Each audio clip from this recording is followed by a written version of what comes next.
Hi, this is Sandy. Welcome to Casa Palma, listed in Airbnb in Brownsville, Texas.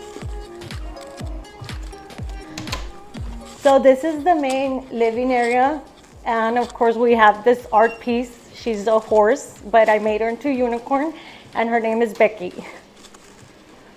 She also has an Instagram page, so our guests can send pictures with her or of her. So this is going to just be the living area. We have a game area there, the TV. We have the kitchen on this side, the dining area, and our little small kitchen, but we have everything you need. And this is our picture wall, so you could take some pictures. And this is our little coffee bar here, where we provide the coffee and tea. And then this is the little hallway. We have the raining flowers. We thought it would be a cute addition. And we also have it on this end. And then we come in here into the primary. This is a little makeup area, desks area, and we added the wallpaper just to have that same flow from the kitchen area. And this lovely bed, we got it off of a thrift in San Antonio, and also the artwork. So this is gonna be our second bedroom. So this is the second bedroom. Adults can stay here, but we also made it kid friendly. We made a cute little thing here for girls' room. Our nice little light up palm tree as a night light. So we did have a fan in here, but we decided to change it up because of the bunk bed. So we added that cute little light. We also have the washer and dryer in the unit, just a small little area for guests if they need to do their laundry. So lastly, this is our bathroom in the unit.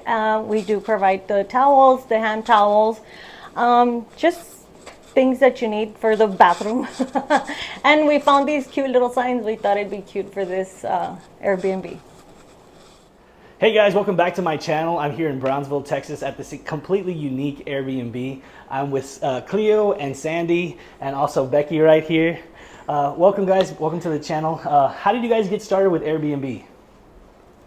So with Airbnb, we've been running Casa Palma for about, what is it?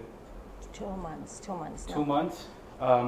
We started with this is a triplex unit, and we decided to go short-term rental with this unit C. And yeah, we've been running for like 2 months. Yeah, that's awesome guys, that's awesome. How did you hear about Airbnb? We were traveling since we were building the triplex. We were living in different places in Airbnbs like San Antonio, Houston, Austin. And so we kind of liked that experience and we wanted to try it out for ourselves. That's awesome guys. So a little bit more about Becky. I know people can see that it's a huge piece and it's one of your themes here. How did you guys come about her? She was actually a gift. She's an art piece and I decided to make her into a unicorn, and her name's Becky. And she also has her own Instagram, and we did that so the guests can interact, send the pictures with her or of her, and see how it goes. Yeah. Theme Airbnbs are so awesome. People really, want something out of the ordinary, and this one is extremely out of the ordinary. I mean, the rain flowers, the entire aspect, the colors that you guys chose. How did you guys think of these things? So a lot of the pieces kind of came together. We had like the couch, and then down the road we got that part, and everything from the kitchen to the other rooms. It's just pieces that were able to get curated and kind of came together to just build this whole experience, which is Casa Palma. Yeah, it wasn't planned. It just came together. Yeah. And what are the future? What do you guys want to do with Airbnb or short-term rentals? What is the plan if everything works right? Hopefully get more Airbnbs in different cities. Maybe Austin, we would love it, even though it's really expensive. but well, hey, shoot for the stars. Yeah, yeah. What sparked you to venture into YouTube from Airbnb? Okay, so with me, I saw Bigger Pockets. If you ever heard Bigger Pockets on YouTube, they talk about all these different types of real estate investing, from notes and short-term rentals. Well, there was a person there, and she was interviewed about her short-term rental in Denver, and then she moved out to St. Louis. And she just started growing. I think she had like 7 or 8 Airbnbs really quickly. Wow. I think some of these houses in St. Louis were like $30,000. So she was making, tons of money with short-term rentals. And I said, you know what? I had, it was right when the pandemic happened. It was 2020. I think it was March of 2020. I had just purchased a property, and the guy was like, I'm leaving.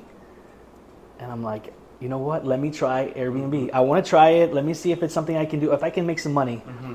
I was grabbing all these things on Facebook Marketplace. I had this table, I had this, I had like sofas, and you've seen other videos, and I put it all together, and sure enough, the first person was like 2 months. They were from COVID. They were 2 therapists from like New York or New Jersey, and they were there for 2 months, and I'm like, I'm making more on this 2 months than I would be making like 4 or 5 months on a regular long-term rental. Long-term rental. So that caused me to spark, and then I was like, you know what? I want to share my story with other people and interview them. Like, how did you get started with short-term rental, or how did you get started with, like, as millennials, there's always something going against us. Like, there's inflation, there's, can't make money, there's boomers that don't want to retire. There's always like something that doesn't allow us to move ahead of other generations. Yeah.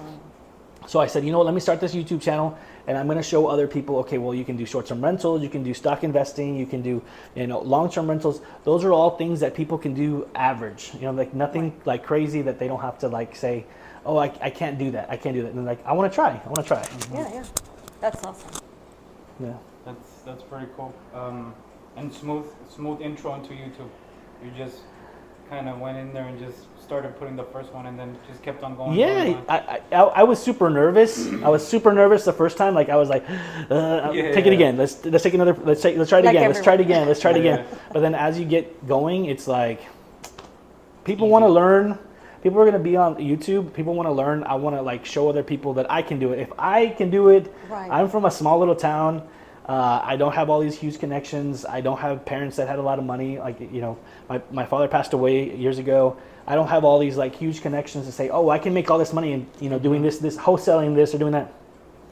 I said, let me just try it slowly, and I'll buy one property. And if it works, I'll buy another property. There you go. And then go from there. It doesn't have to be like super crazy where like you see on TV where all these people are doing all these like amazing things. Well, start slow. Right. Yeah. You got to start small.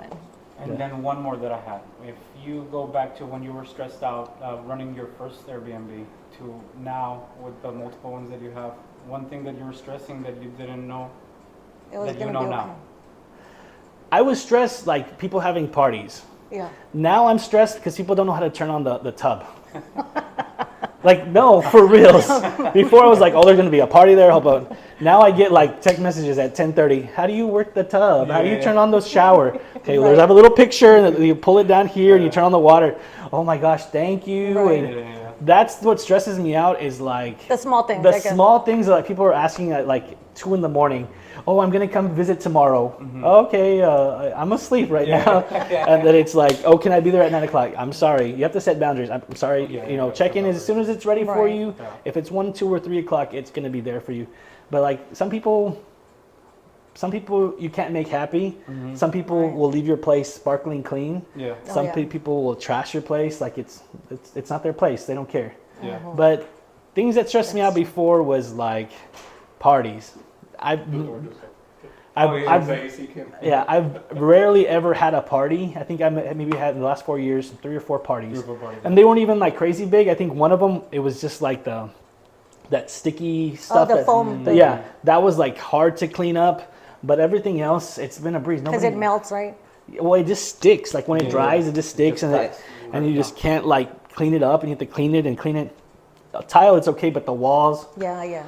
But things that used to stress me out before, now it's like, oh, when there was no bookings, like, oh, I'm not making money now. Now, I was telling your husband earlier, I've had 58 bookings since Thanksgiving. Wow, and that's we're amazing. here in January the 6th. and I've had tons of 1 nights, 2 night, 3 night people, and it's just like constantly, let's go. And it's a little business. It's a business where you're making money.